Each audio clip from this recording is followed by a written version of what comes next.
Olá, e sejam muito bem-vindos ao Centro de Mídias Caieiras, este canal transcendental com conteúdos feitos para você, professor que gosta de ideias diferentes e busca conteúdos assim, que são o máximo. Eu sou o máximo! E no vídeo de hoje é chegado o momento de falar sobre o meu assunto favorito, o mais dinâmico, surpreendente, o terror de alguns professores, mas o queridinho dos alunos, a gamificação. Se preparem!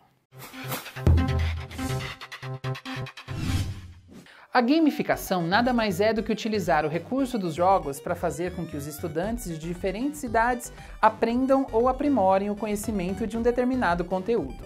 Pesquisas revelaram que a utilização dos jogos para ensinar crianças surgiu lá no século XVI, em Roma e na Grécia, com o propósito de ensinar as letras. Mas aí veio o cristianismo com a ideia de uma educação rígida, disciplinadora, de memorização e de obediência, e o interesse pelas atividades lúdicas foi deixado de fora da sala de aula. Os conteúdos passaram a ser vistos como ofensivos, imorais e que sua utilização levaria à comercialização profissional do sexo, das drogas e da bebedeira.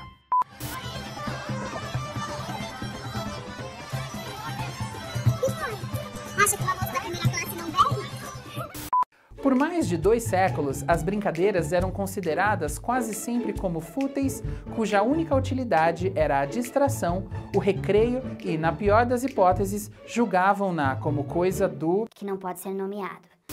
Esse diabo é uma mistura de tudo que eu nunca suportei. Promotor, sacristão, cachorro e soldado de polícia.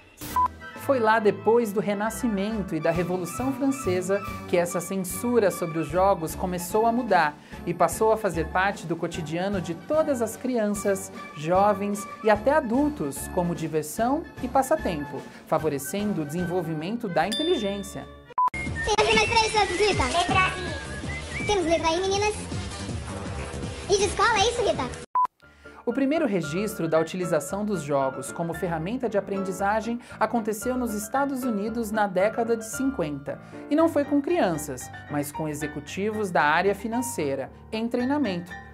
Como os resultados foram positivos, seu uso ampliou-se para outras áreas, chegando ao Brasil com muita força na década de 80, junto com Michael Jackson, Cazuza, o show da Xuxa e brinquedos como o Cubo Mágico, o Genius e o boneco do Fofão.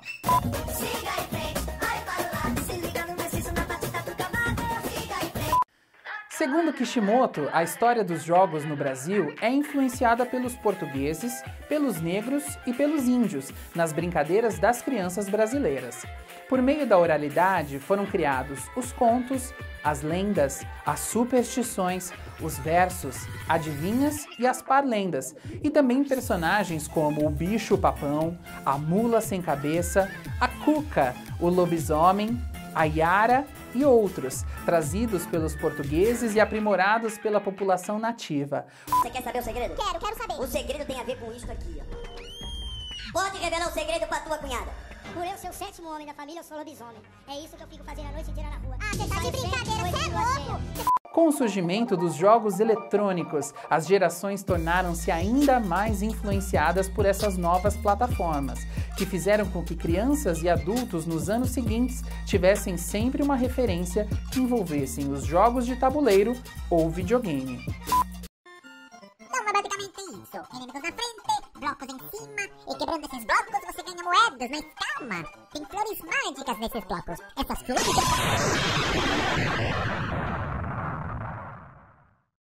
Sabe o que falta em você, rapaz? Humildade! Celulares, tablets, videogames e jogos dos mais variados estão na mão dos alunos cada vez mais cedo e a qualquer momento. As práticas lúdicas, na maioria das vezes, têm espaço apenas fora das salas de aula.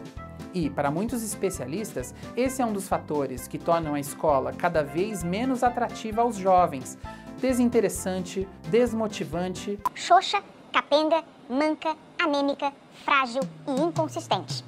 Os jogos, quando bem elaborados e utilizados, são uma boa opção para isso.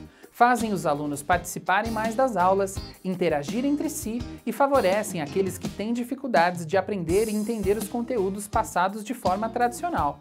Páginas como o Coquitos, o Só Matemática, O Escola Games, o Smart Kids e o Khan Academy são exemplos que podem auxiliar você, professor, independente da sua área de atuação, a encontrar possibilidades de abordagens com jogos. O homem falou assim, moço, o que é Night Break? Eu falei, moço, é isso aqui. Até explicar. Aí o outro falou assim, você tá tirando bola da minha cara? Eu falei, chama o gerente, filho, eu tô pagando, eu quero comprar o Night Break.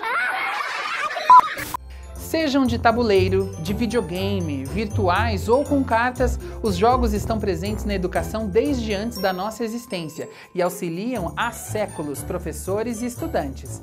Se você tem mais dicas de sites e jogos que auxiliem na sala de aula e agora longe dela, deixe nos comentários, se você quiser.